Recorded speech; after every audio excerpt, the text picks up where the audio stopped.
spesial tayangan Idul Fitri, serial Akhir Zaman bersama Ustadz Muhammad Hakim Bawazir dengan dosen Fakultas Sains dan Teknologi Universitas Airlangga Surabaya, Sugiarto Sulistiono. Kita dikondisikan untuk jadi budak mereka. Iya. Agar mereka bisa melenggang tanpa persaingan. Iya. Agar mereka bisa memegang dunia ini, selalu memegang dunia ini. Ketika keyakinan itu lahir, tidak ada satupun yang perlu dikhawatirkan. Itu yang penting, betul. Ada yang perlu kita khawatirkan. Ada yang perlu dikhawatirkan. Oleh karena itu, jangan kemana-mana, tetap di Syiar Dalam Gelap.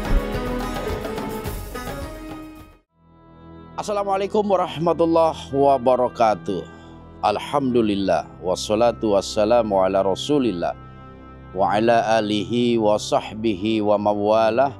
La haula wa la quwata illa billah, amma ba'd. Sahabat-sahabatku dimanapun kalian semua berada, syukur alhamdulillah berkat nikmat karunia yang telah Allah berikan kepada kita.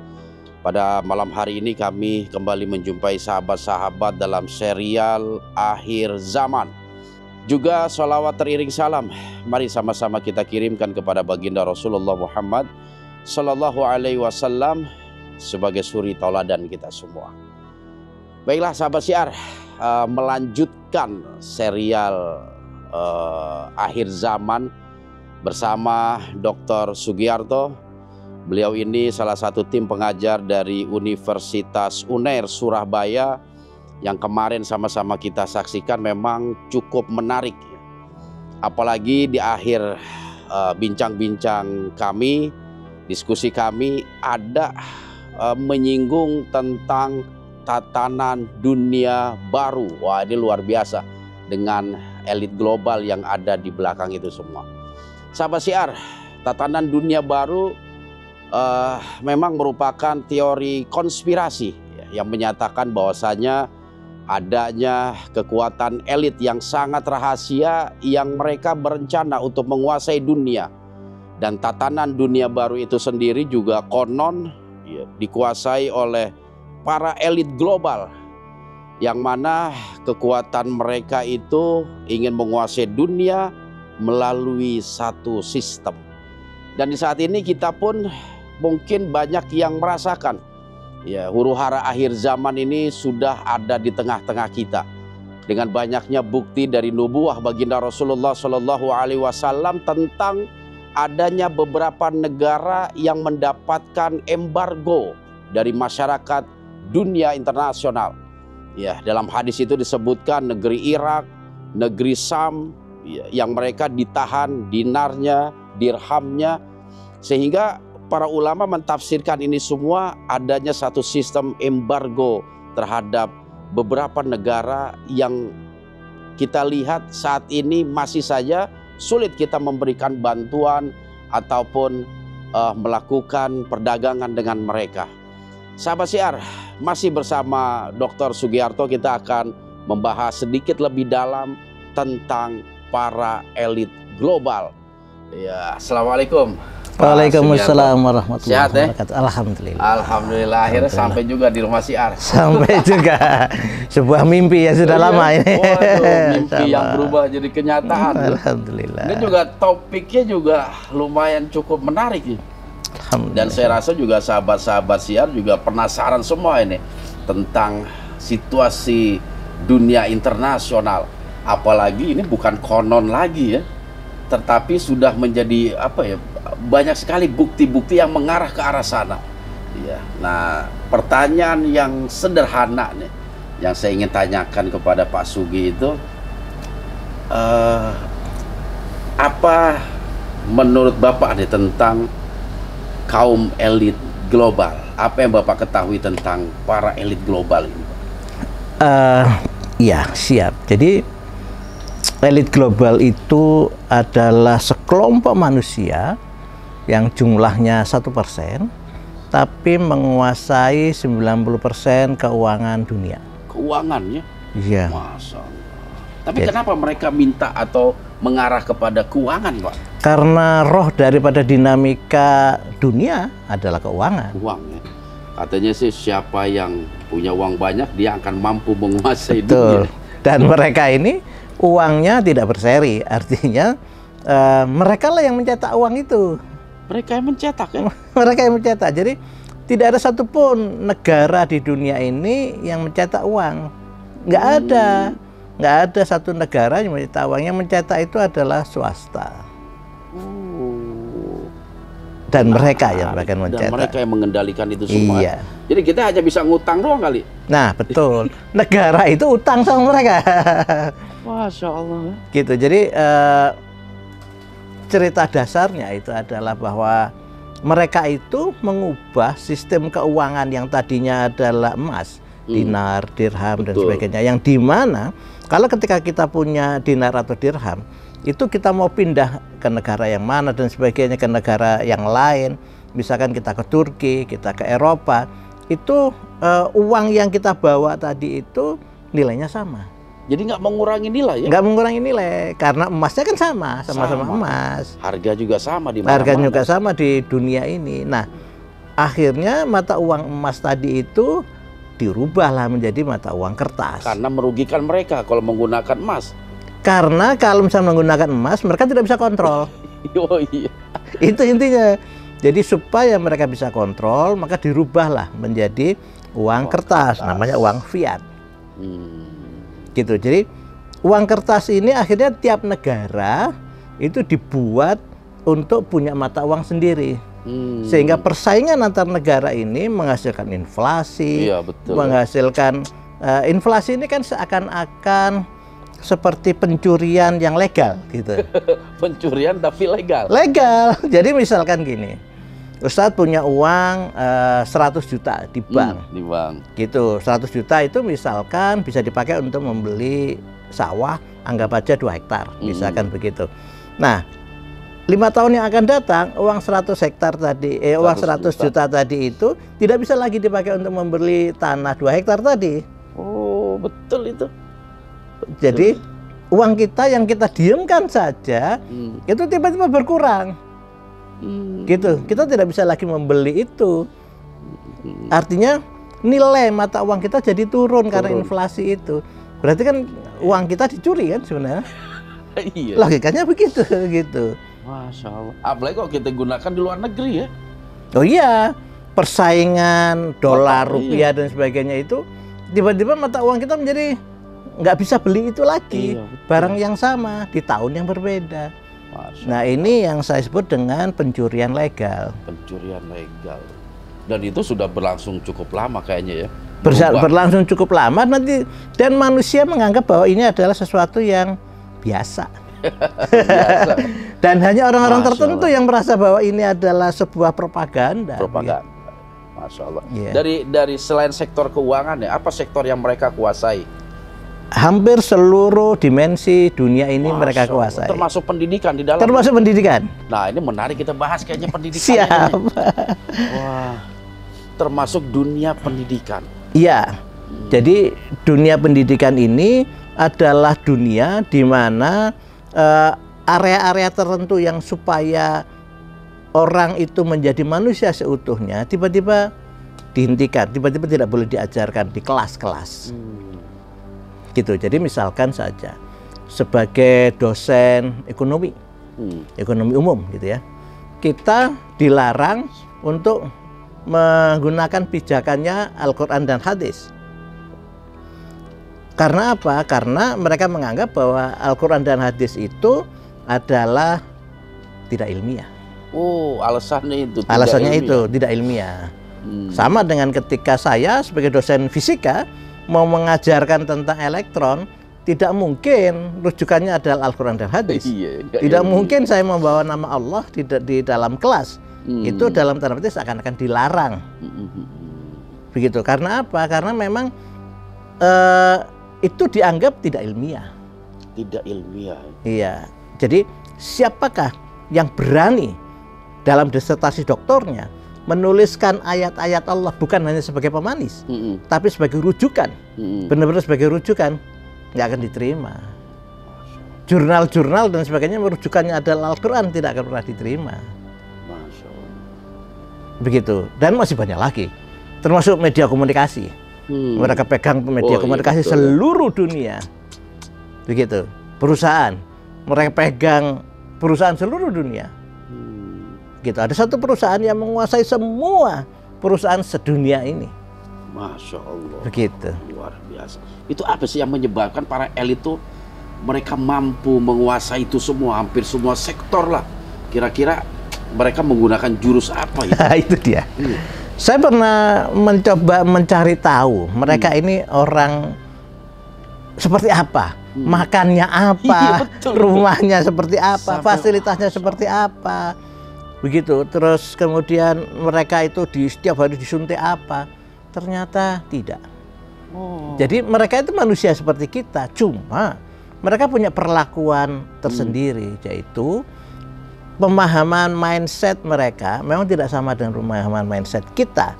Karena sekolah-sekolah kita mengajari mindset yang berbeda dengan yang diajarkan oleh mereka, kaum elit global ini. Kaum elit global itu mengajarkan mindset-mindset yang bagi kita, bagi orang yang katanya modern ini klinik. Mereka malah mengajari klinik. Sementara kita kan Jadi kebalikannya ya? sengaja dibuat kebalikannya. Gitu. Jadi kampus-kampus dan kemudian sekolah-sekolah itu ketika mereka mengajarkan tentang kekuatan doa, itu langsung dianggap wah kamu itu kuno, gitu. Nggak Jadi realita. nggak realita. Misalkan begini, pernahkah di dalam fakultas ekonomi diajarkan bahwa untuk menjadi kaya, untuk sukses perusahaan ini, maka kita harus berzikir, kita harus menggunakan doanya apa saja, aktivitasnya apa saja. Itu nggak pernah ada, meskipun itu adalah universitas Islam. Betul. Gitu. Bahkan universitas Islam ya? Bahkan universitas Islam, sama-sama sekuler semua. Gitu. Fakultas kedokteran Islam, Fakultas Kedokteran Universitas Islam harusnya menggunakan treatment yang berbeda Betul. dengan Fakultas Kedokteran yang sekuler. Sekuler. Begitu, harusnya berbeda. Gitu. Nah, ini tidak istilahnya tidak boleh atau secara istilahnya sistem, maka kampus itu mau dia kampus Islam, mau kampus agama, mau kampus bukan agama, itu kurikulumnya sama. Begitu. Dan itu memang sengaja mereka ciptakan kondisi seperti mereka itu. mengkondisikan itu. Sementara mereka sendiri belajarnya tidak menggunakan kurikulum itu. Mereka belajar melakukan sesuatu yang bagi kita aneh, gitu. Setelah saya pelajari buku-bukunya elit global itu, mereka belajar sebagaimana yang jenengan lakukan. Loh, berarti saya orang elit global. Jenengan sudah masuk, sudah menguasai apa yang dilakukan oleh elit global, dan itu dilarang dan itu diwanti-wanti. Karena apa? Karena elit global tidak ingin ada yang bisa menandingi mereka. Masya Allah. Contohnya apa itu? Jadi mereka belajar bersentuhan dengan yang tidak berjasad. Maksudnya? Bersentuhan dengan kaum jin. Masya Allah. Jadi mereka juga bersentuhan, Iya, berinteraksi dengan makhluk-makhluk gaib. iya. Masya Allah. Dan mereka, kurikulum mereka itu adalah kurikulum ngerogoh sukmo, keluar dari raga. Itu yang sering lakukan. Dan kita di kampus manapun nggak ada pelajaran itu. Kacau ya. Supaya menang, supaya punya uang banyak, supaya menguasai keuangan dunia, itu yang mereka ajarkan. Tapi klinik di sini tuh apa klinik perdukunan atau biar gak salah persepsi ini penonton kita. Berarti kita kembali ke apa nih? Klinik itu maksudnya? Jadi gini. Definisi ya ini mungkin hiperbola bahasa ya, tapi yang penting bahwa ketika itu tidak masuk dalam dunia ilmiah, maka itu disebut klinik. Oh, iya. Gitu. Jadi simpelnya seperti itulah ya. simpelnya seperti itu. Nah, klinik perdukunan sudah lewat lah itu. Jadi Islam itu punya kekuatan. Kekuatannya adalah doa. Nah, itu mungkin jenengan bisa memunculkan hadis Rasulullah-nya itu. Sementara kita tidak pernah melakukan itu. Gitu. Jadi di dalam perkuliahan kita nggak pernah memunculkan kekuatan doa untuk membuat kita sukses di dunia ini. Sukses itu ya mikir, sukses itu ya semua serba ruwet itu gitu. Tapi ada lembaga pendidikan yang menggunakan doa itu.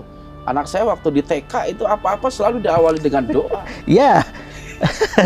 Tapi cuma di TK doang, SD udah nggak digunain lagi. Dan masalahnya ketika di SD pun awal berdoa dan sebagainya tidak dimaknai dalam hati.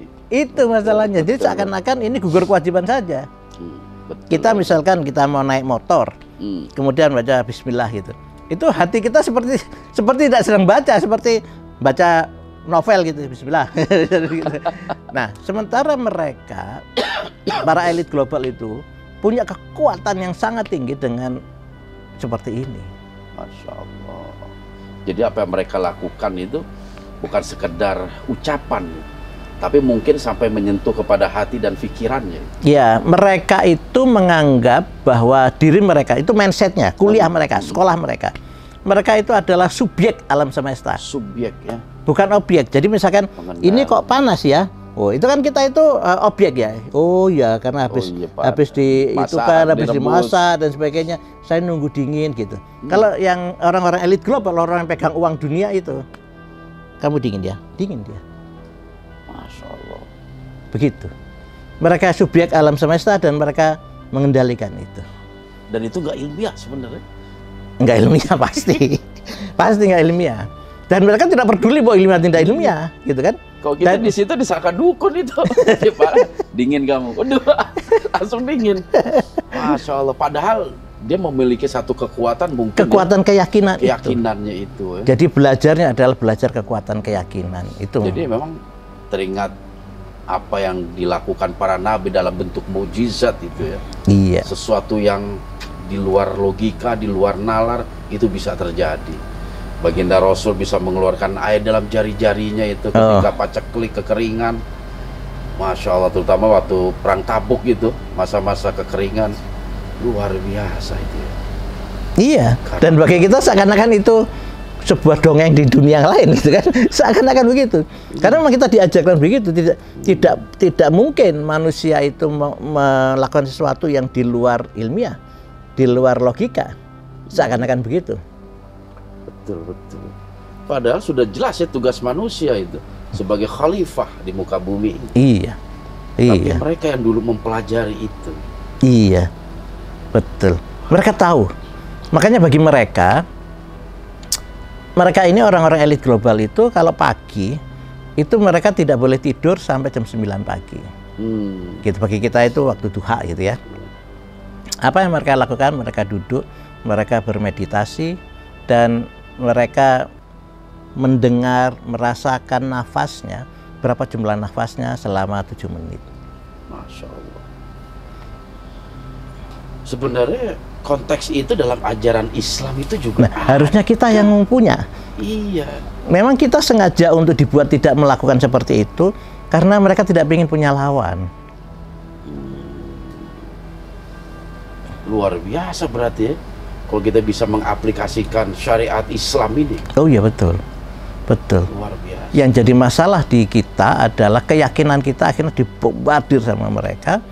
Kita dibuat heboh, kita dibuat untuk tidak memikirkan bahwa doa itu punya kekuatan.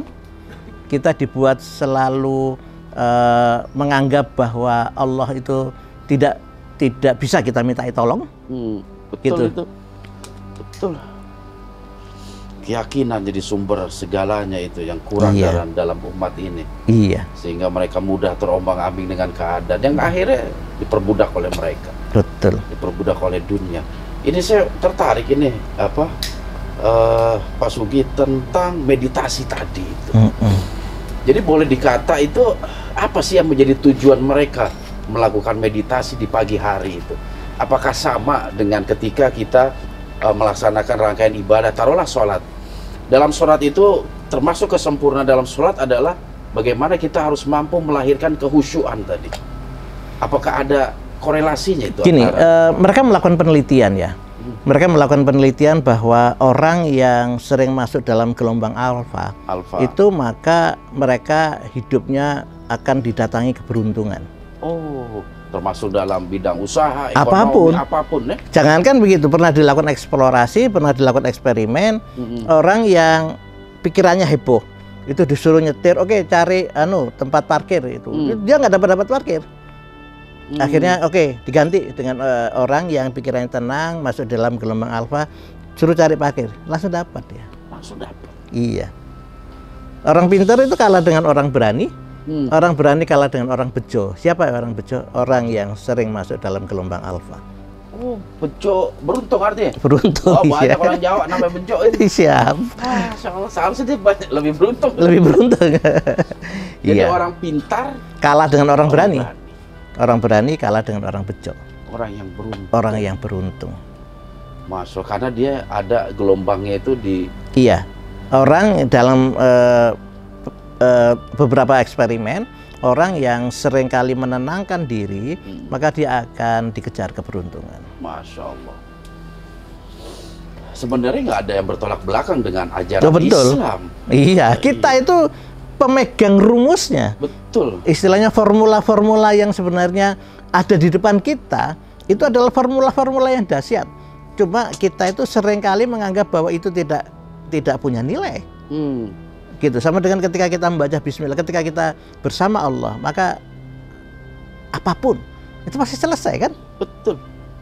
Nah, masalah kita ketika kita membaca bismillah saja itu seakan-akan wis nggak ada kekuatan batinnya, tidak merasa nggak bahwa berbekas jadi. Saya membaca bismillah jalan ini, pasti jalan. Nah, kayak gitu. Masya Allah, luar biasa itu ya. Iya. Dan semuanya sebenarnya sudah tertanamkan dalam syariat-syariat ajaran kita. Iya. Baik sholatnya, puasanya, apalagi yang pertama itu syahadat sebagai penentu langkah awalnya itu. Iya. Memupuk keyakinan kepada Allah. Betul. Betul. Wah. Siapa yang sering bergantung sama Allah, tiba-tiba semuanya menjadi lancar. Ya, di surah Al-Ikhlas itu ada itu Allahus Somad, Allah tempat kita bergantung, bersandar. Cuman banyak sandaran kita nggak kepada Allah. Itu dia. Kita bersandar pada uang kan? Kita bersandar pada jabatan, kita bersandar pada kebahagiaan itu siapa yang memiliki uang wah bahagia. Iya. Iya. Allah. Ini menarik juga. Jadi memang kekuatan elit global ini mereka tertata rapi ya. Apa yang mereka lakukan, apa yang mereka bangun itu. Iya. Iya, jadi mereka itu bukan orang yang berpikir, tapi mereka adalah orang yang yakin. Berpikir itu urusan orang-orang yang istilah bagi mereka adalah budak-budak itu. Oh, gitu. Artinya mereka lebih mengedepankan apa? Batin, hati. Batin, iya. Jadi bagaimana mereka bisa mendesain keuangan dunia seperti ini? Tidak melalui proses berpikir, tidak mampu satu orang profesor sejagoan apapun yang mendesain bagaimana uang dunia ini, uang kertas dunia ini, nggak ada. Jangankan begitu, ketika ada konsep tentang printing money, membuat uang sendiri, setiap negara membuat uang sendiri, itu semua para pakar akan mengatakan ini nggak benar dan sebagainya. Begitu, jadi seakan-akan semua pakar itu sudah dikendalikan pola pikirnya harus begini. Harus seperti itu. Iya. Jadi sengaja kita dijebak ya berarti itu. Sengaja kita dikondisikan untuk ya. jadi budak mereka. Iya. Agar mereka bisa melenggang tanpa persaingan. Iya, iya. Agar mereka bisa memegang dunia ini, selalu memegang dunia ini. Gitu. Kita malah banyak diperbudak dengan akal gitu ya. Iya. Bahkan nggak sedikit yang menjadikan Tuhan, akal itu sebagai Tuhan. Ya, dan orang tua kita mengatakan, wis IQ-nya rendah ini. IQ rendah. Wis kamu nggak bisa jadi apa-apa. Enggak lah. Iya. Enggak. Padahal isyarat Nabi itu udah ada ya. Bahwasanya segumpal darah ini mampu. Iya. Iya. Itu baik, mampu. Kolbnya itu betul. Luar biasa. Rasulullah tidak pernah mengatakan otaknya yang paling pintar dia akan sukses, dia akan baik, enggak. Yang kolbnya. Iya. Kolbun salim itu. Kolbun salim, iya. Hati yang selamat, luar biasa. Berarti setidaknya nih kita harus mulailah sedini mungkin dan merubah image kita nih. Iya. Akal gitu. Iya. Seharusnya akal itu yang ada di bawah. Akal itu di bawah kolbu. Di bawah kolbu ya. Bukan kebalikannya. Nah, kita memang masalahnya itu kolbu kita itu nggak bergerak, mati gitu ya. Sementara otak kita itu kemana-mana. Iya. Yang jalan otak terus, hati dibiarkan sengsara. Iya. Betul. Dan hormon itu yang mengendalikan kan otak. Betul. Jadi kalau misalkan kita itu sering sakit jantung, kemudian sakit tekanan darah tinggi dan sebagainya, itu jangan-jangan karena otak kita itu sering memerintahkan tubuh ini selalu siaga. Kenapa otak kita memerintahkan tubuh ini selalu siaga? Karena memang otak itu mikir. Jadi gini, orang itu emosi karena apa? Bukan karena hati, bukan karena kolbnya, tapi karena mikir. Kalau kita tidak mikir, maka kita tidak akan pernah marah. Betul. Yang buat, oh ya kan kamu gara-gara, semuanya bisa ada sebab akibat. Gara-gara aku lebih tinggi daripada kamu, masa kamu marah-marah sama aku? Nah kayak gitu. Jadi karena kita mikir, sehingga akhirnya tubuh ini, hormon ini tiba-tiba memberikan sensasi. Oh, kamu kan sedang marah. Akhirnya bergetar, berkeringat dingin dan sebagainya. Kalau kita sering dalam kondisi hormon yang selalu siaga, rusak tubuh ini. Secara otomatis. Otomatis. Benar. Dan banyak penyakit-penyakit yang bersumber dari pikiran. Kalau menurut saya, penyakit itu ya dari pikiran. Bukan dari hati malah. Bukan dari hati, nggak ada. Karena hati itu tidak bisa mengontrol hormon, yang mengontrol hormon itu otak kita. Iya. Kita lebih peduli dengan makanan akal dibanding makanan hati. Iya, dan itu digembar-gemborkan ke sana kemari. Gitu. Ayo kita kembali.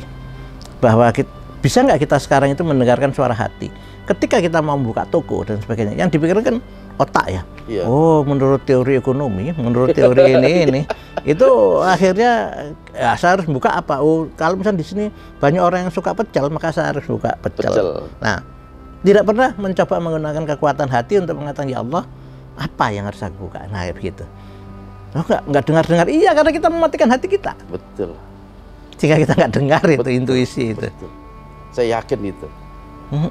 Nggak ada semua yang nggak dijawab sama Allah ketika kita meminta. Nah itu dia. Kadang sinyal kita tuh dalam menerima frekuensinya Allah nggak nyampe. Nggak nyampe. Terlalu kecil. Terlalu kecil. Ibarat HP sinyalnya kersak-kersak. Kalaupun bisa terdengar itu jadi beda. Masya Allah. Ini menarik sekali ya. Berarti pondasinya adalah hati. Masya Allah. Dan kita selama ini lebih peduli dengan makanan-makanan akal gitu, otak. Dan memang itu disengaja. Disengaja. Jadi pernahkah kita ke restoran terus kemudian di situ tenang, sunyi? Enggak. Pasti akan penuh dengan hiburan, gitu ya. Jadi dimanapun tempat, kita di mobil saja nyetel musik. Gitu. Di tempat-tempat yang kita anggap kita perlu tenang saja, mesti ada musik. Ada macam. Jadi memang kita dibuat untuk selalu tidak berbisik sama Allah. Kita dilenakan begitu. Iya.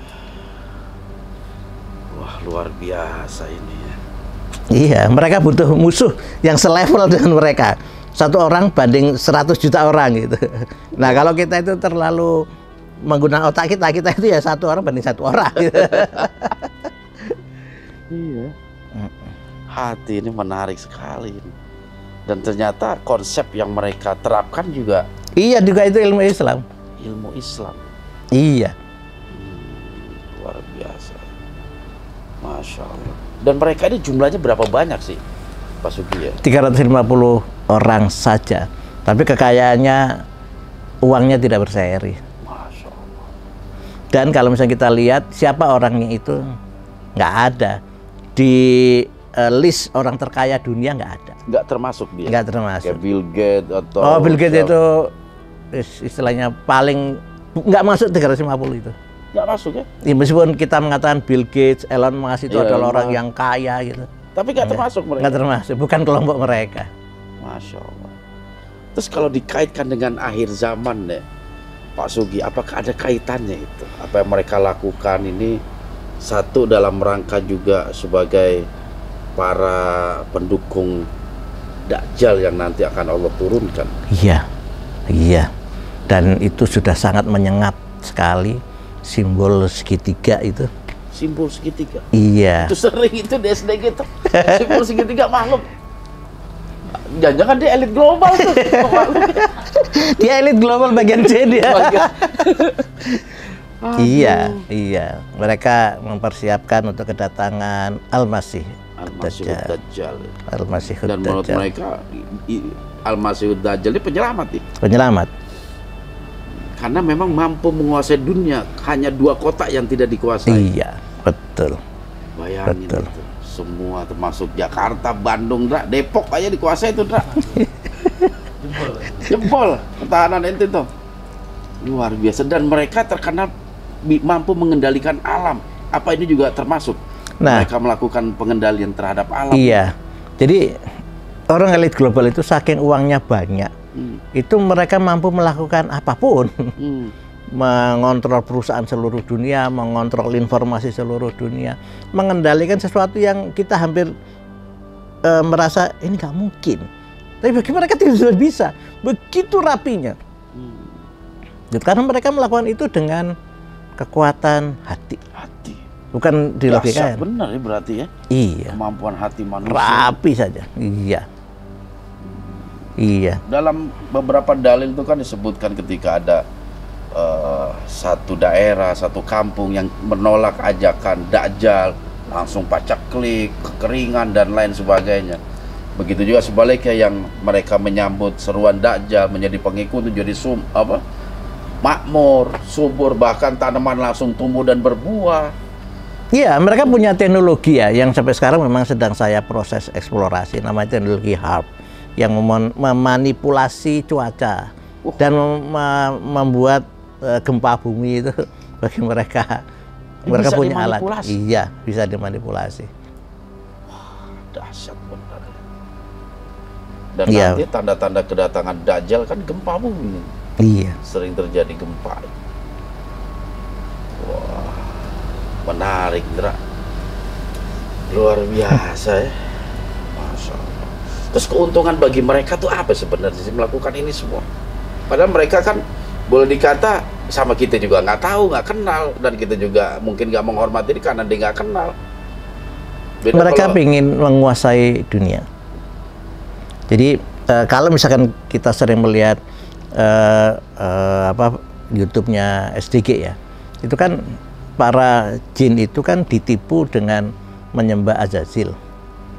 Padahal sebenarnya Azazil itu ya makhluk seperti kita gitu kan. Ya sama aja. Iya, dianggap aja Tuhan gitu. Nah, Dajjal ini kan manusianya. Azazil itu jinnya. Betul. Nah, ini manusia nanti akan terjadi kolaborasi. Nah, kenapa Dajjal ini harus turun gitu? Dan orang beranggapan bahwa Dajjal inilah nanti yang akan menjadikan mereka itu benar-benar menguasai dunia. Full. This is a final combat. Ini pertarungan terakhir. Dan mereka mengatakan ini pertarungan terakhir. Artinya sebentar lagi Dajjal itu turun. Dan mereka meyakini itu. Mereka meyakini itu. Masya Allah. Apa mereka Yahudi? Iya.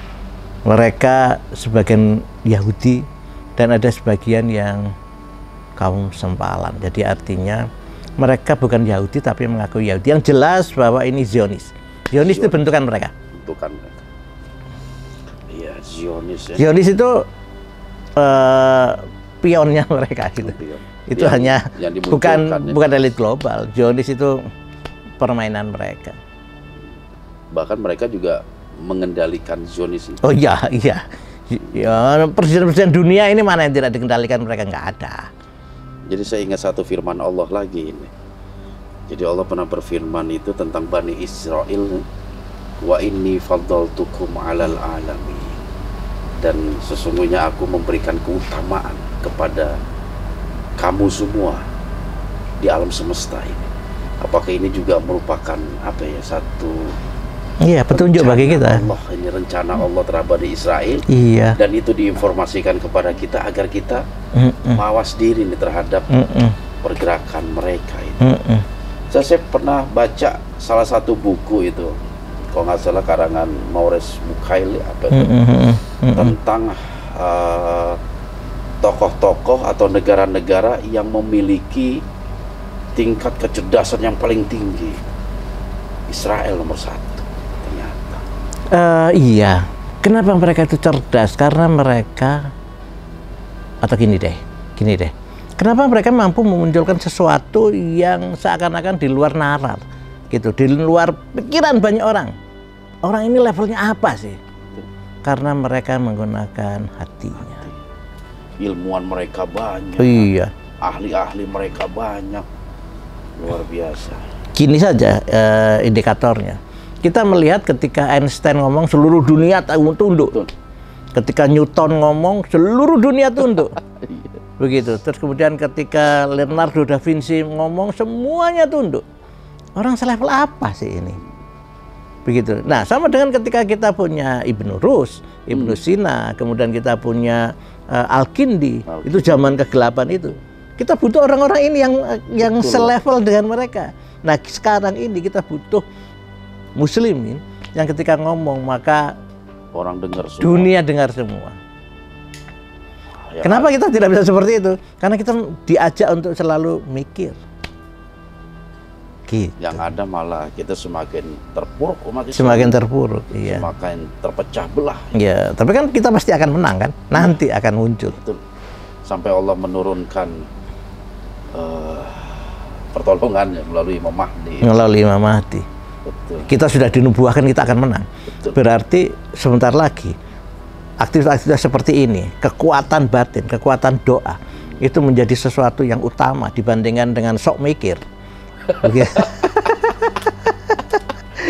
Itu yang akan menjadi panglima-panglima utama untuk melawan mereka. Mudah-mudahanlah kita mencoba berkomitmen ya, untuk membangun kekuatan hati. Insya Allah. Dibanding kekuatan pikiran. Luar biasa ya. Masya Allah. Bisa nggak ketika kita mau buka bisnis menggunakan kekuatan hati? Bisa nggak ketika kita, kalau saya dosen programming misalkan gitu ya, mahasiswa saya, oke, sekarang kamu coding dengan menggunakan hati, jangan menggunakan pikiran. Betul. Gitu. Kadang kita butuh Allah itu di saat susah itu. Saya sering memberikan gambaran itu ketika kita misalnya taruhlah kredit kendaraan gitu, pas udah 3 bulan nggak bayar, nggak mampu bayar, wah kita sibuk gitu, melakukan doa ini segala macam, tapi kita nggak pernah lapor ketika belinya. Ketika susah aja kita lapor, ketika senangnya kita nggak pernah berkomunikasi sama Allah dengan ungkapan rasa syukur, mendekatkan diri kepadanya. Berarti sudah saatnya kita itu, meskipun kita senang, meskipun kita sedang dalam kondisi tidak kepepet, kita tetap berbisik sama Allah. Dan itu juga janji Allah, la in syakartum tadi. Baik, ketika kita mendapat nikmat, kita bersyukur, kita berkomunikasi lebih dekat dengan Allah, itu jaminan pasti Allah ditambah. akan lipat gandakan. Usaha kita akan sukses, maju, nah berkembang. Itu dia. Pernah nggak kita pakai ini sebagai jargon-jargon ekonomi kita? Nggak pernah. Nggak pernah. Jadi kalau pengen kaya, syukur. Syukur. Kita kan enggak, kalau pengen kaya kerja sampai 100 kali. kerja. Waduh, benar. Ternyata kita kalah sama mereka ya. Iya. Semua konsep kita punya. Dan kita tidak pakai. Kita nggak pakai. Kita malah pakai konsep mereka. Nah itu dia. Mereka pakai konsep kita. Kita pakai konsep tipuan mereka. Iya, tipuan mereka. Dibohongin ini kita deh. Masya Allah. Dan kita butuh orang-orang yang sadar bahwa kita sedang dibohongi. Iya. Kita harus selalu sadar sebenarnya. Apapun itu. Insya Allah. Kesadaran. Iya. Kadang kita untuk melakukan ibadah yang simpel lah, sholat lah misalnya, di antara kita masih yang nggak sadar itu. Kalau kita sedang berkomunikasi dengan Allah, kita sedang beribadah dengan Allah, banyak yang nggak sadar. Mikirin A, mikirin B, sampai lupa rokaat, lupa bacaan. Iya, ini astagfirullahaladzim. Iya, apalagi di saat berpuasa itu. Kita nggak sadar kalau kita lagi puasa. Kadang seperti itu. Nggak sadar, Masya Allah. Dilarang, ngelihat yang dilarang. Masya Allah. Padahal kita lagi berpuasa. Makanya jauh kayaknya kita dari kesadaran. Makanya yang terpenting dari rangkaian ibadah itu yang tercantum dalam rukun Islam, kesadaran dalam bersahadat. Masya Allah. Masya Allah. Asyhadu an la ilaha illallah wa asyhadu anna Muhammadar Rasulullah. Ini yang kadang kita jauh dari kesadaran. Iya. Sehingga minta kita bukan kepada Allah. Masya Allah. Kita masih mengandalkan makhluk. Masya Allah. Berlindung di bawah kekuatan makhluk. Iya, seberapa kuat sih mereka dibandingkan dengan Allah kan? Kalau kita pikir secara sadar itu kan nggak masuk akal. Nggak masuk akal. Gitu. Iya, tapi kenapa ya? Astagfirullah. Ya itu saya harus membentengi diri saya juga untuk tidak bikin begitu. Insya Allah kita sama-sama memperbaiki nih apa Insya yang Allah. mungkin kita selama ini telah terlena ya.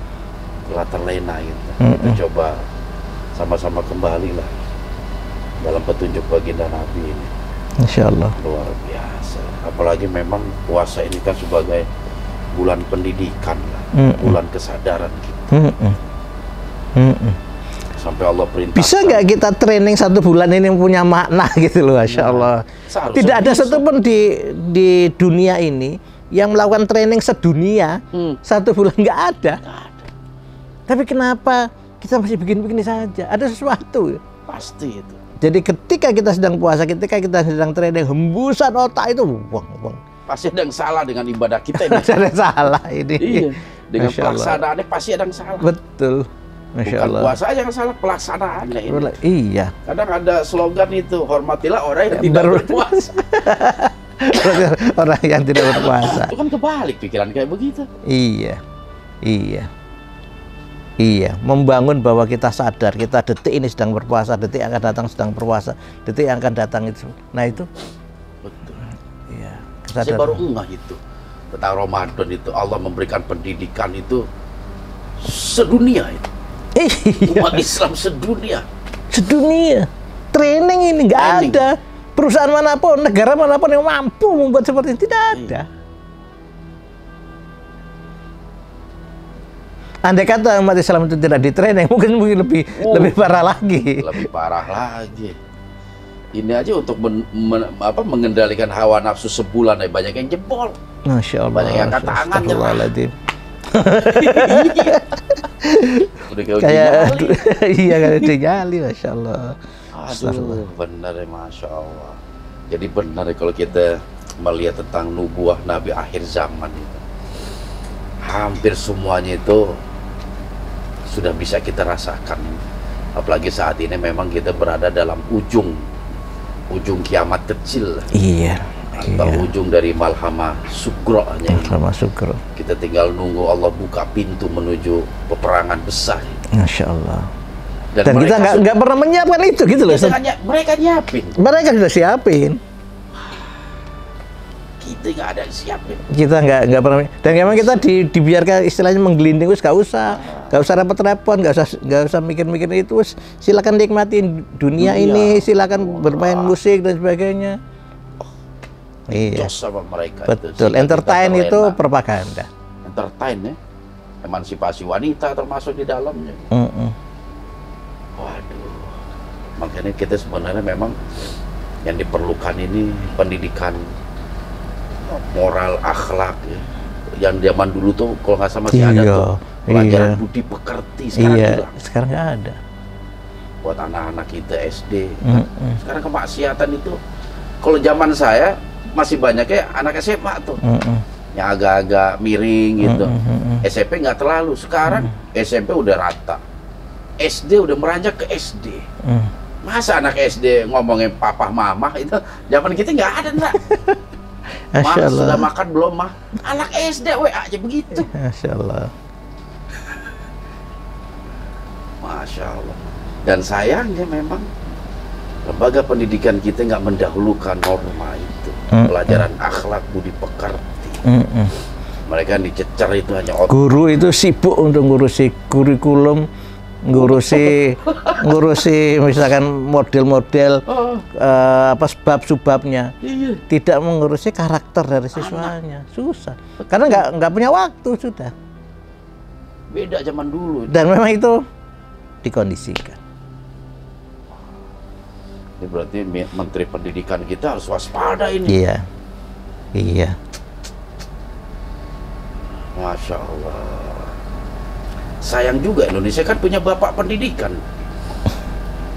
Yang kita jadikan pahlawan itu bapak pendidikan. Iya. Iya. Model pendidikannya kan bisa kita telaah dan lanjutkan. Kenapa beliau itu kita berikan gelar pahlawan pendidikan? Pasti ada jasanya luar biasa dalam pendidikan Indonesia. Iya. Betul. Tapi dirubah itu semua. Masya Allah, sangat disayangkan. Dan kayaknya juga kita umat Islam sulit nih untuk, kecuali secara personal lah, bagi mereka yang menyadari begitu, mencoba untuk membangun kembali. Ya, kita mengingatkan saudara kita untuk mulai sadar itu, Ustaz. Baik dari lapisan bawahnya sampai lapisan atas. Kadang kita juga kuping agak panas, lapisan atas saling bergesekan, saling fitnah, saling menilai begitu. Sehingga umatnya yang di bawahnya itu bingung nih, ulama mana yang saya harus ikut. Iya, dan kita itu sengaja digoyang gini supaya kita tidak tenang, itu dia. Iya, betul. Betul sekali. Ya Allah, luar biasa ya. Tapi suatu saat lah, Insya Allah, dengan mengikuti sunnatullah nih, Islam akan kembali jaya. Insya Allah, karena nubuahnya begitu. Nubuahnya seperti itu. Dan itu yang kita seharusnya termotivasi. Dan kita adalah bagian dari itu. Nah, itu yang penting. Termotivasi untuk menjadi bagian dari pergerakan. Betul. Pergerakan Imam Mahdi dengan 70.000 pasukan. Iya. Iya. Termasuk nggak tuh? Ente enggak? Amin, insyaallah. Masya Allah. Dan fondasinya dari sekarang tuh hati. Iya. Gitu. Bangun kesadaran. Sebenarnya sih banyak ya Pak, petunjuk-petunjuk Nabi itu untuk menjadikan kita ini manusia sukses dunia dan akhirat. Iya. Betul. Dan memposisikan kita sebagai khalifah manusia. Sebagai khalifah. Belum lagi kalau ketika kita berbicara keikhlasan, itu juga salah satu yang luar biasa. Iya, iya. Dan ketika Allah memberikan perumpamaan, ketika seekor burung berangkat itu dalam keadaan lapar, pulang pasti dalam keadaan kenyang. Ketika kita bulat bertawakal, itu aja luar biasa. Tidak semua orang istilahnya mengiyakan itu, kan jadi aneh kita. Bener. Burungnya nggak punya kantor, dia nggak khawatir. Nggak khawatir. Dan nggak ada burung bunuh diri itu karena kelaparan, nggak ada kan? Nggak ada. Manusia banyak bunuh diri gara-gara ekonomi. Karena khawatir. Karena mikir itu. Iya. Masya Allah.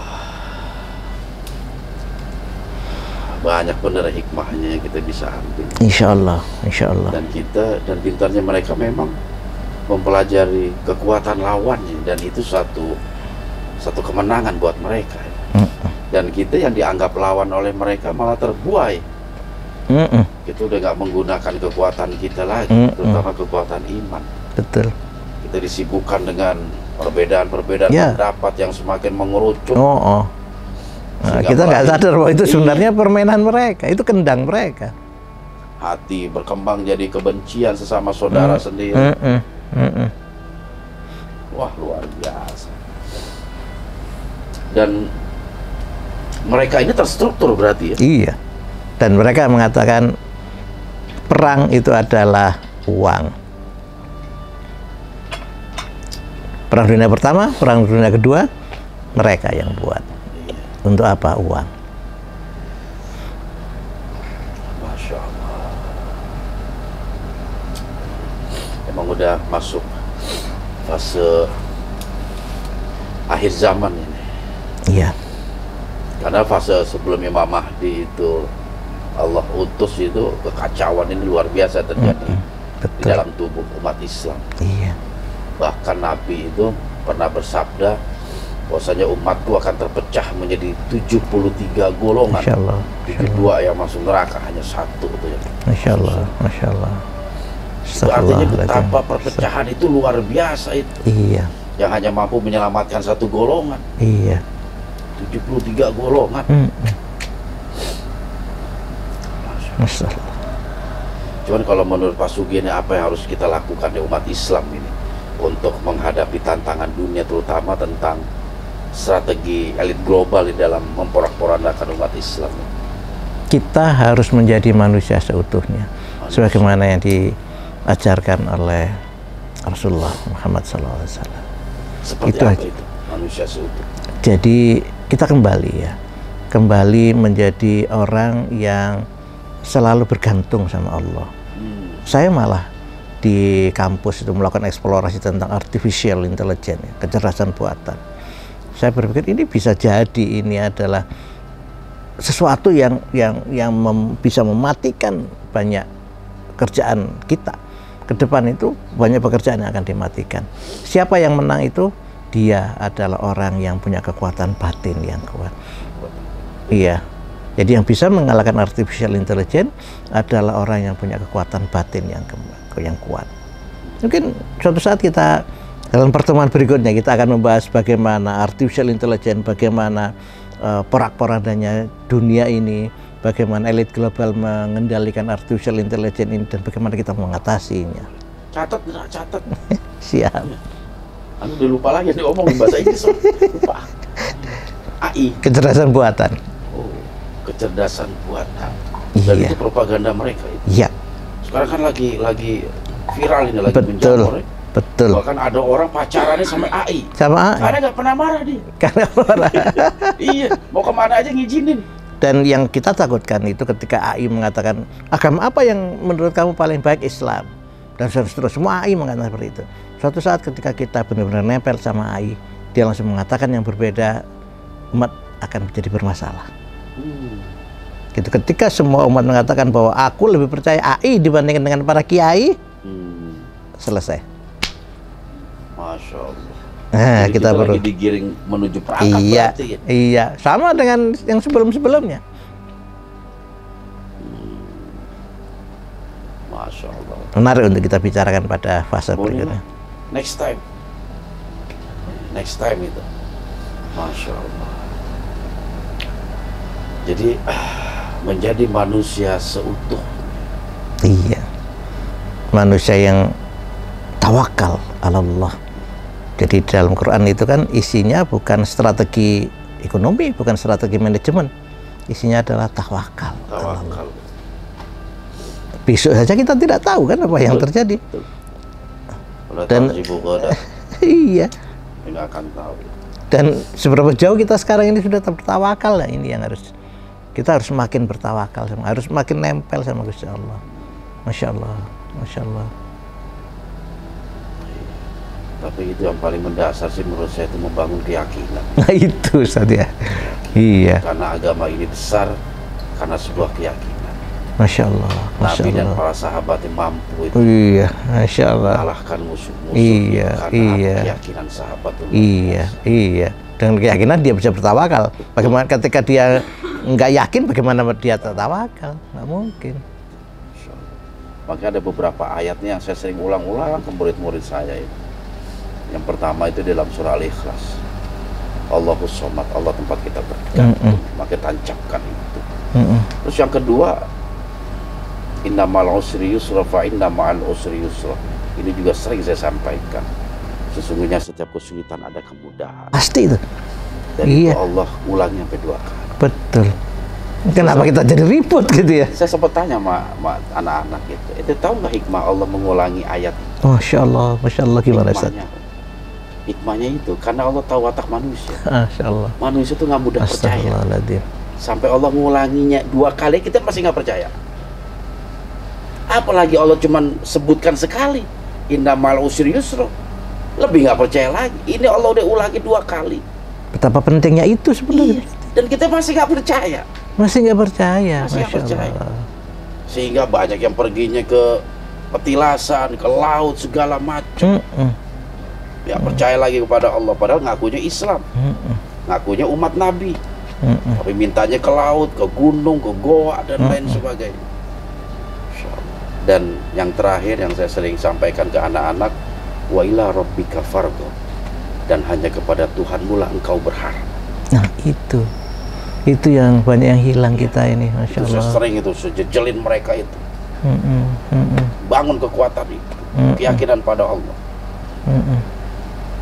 3 aja itu ente udah nancep di hati, keyakinan itu akan lahir. Sehingga apa? Ketika keyakinan itu lahir, tidak ada satupun yang perlu dikhawatirkan di Itu dunia yang ini. penting, betul. Nggak ada yang perlu kita khawatir. Nggak ada yang perlu dikhawatirkan. Masya Allah. Ini kunci-kuncinya sebenarnya ya. Masya Allah.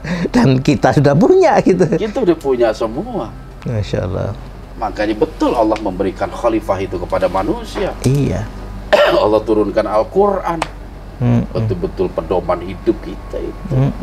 Siratal mustaqim itu.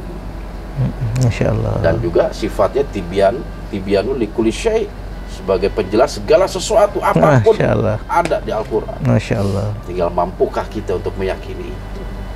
Iya, iya.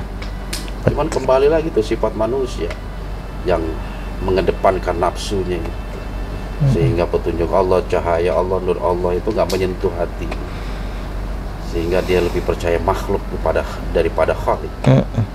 Dia lebih banyak bergantung kepada makhluk dibanding kepada sang Khalik. Masya Allah.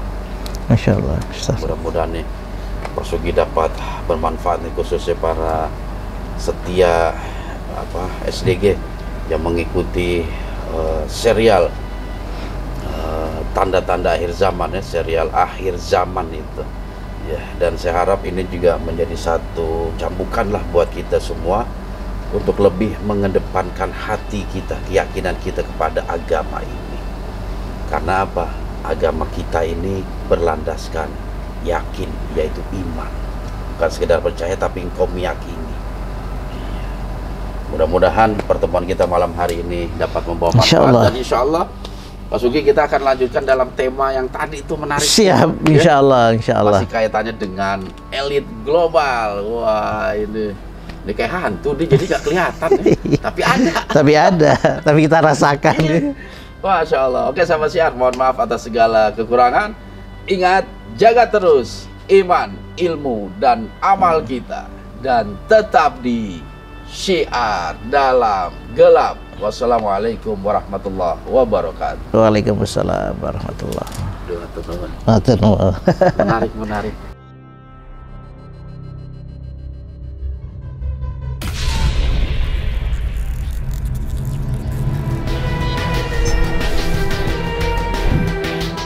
Assalamualaikum warahmatullahi wabarakatuh. Oleh sebab itu, jaga terus iman, ilmu, dan amal kita.